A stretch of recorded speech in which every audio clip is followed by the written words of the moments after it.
أكيد ما تقدر ترجع الزمن وتمنع سبي السيدة زينب عليها السلام، لكن تقدر تكون حسيني حقيقي وما تهتك شرف بنات الناس.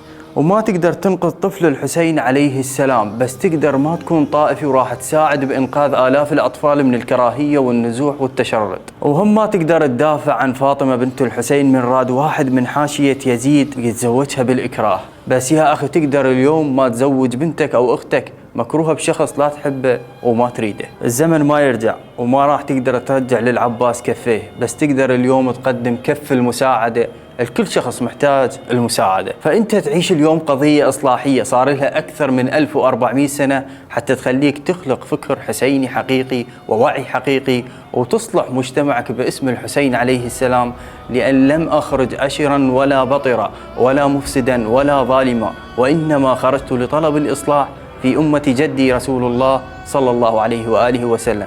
وهذا سبب نشرنا لهذا الفيديو أنه يكون إصلاحي وتوعوي مثل ما كان الحسين عليه السلام بآخر اللحظات ويقدم النصيحة.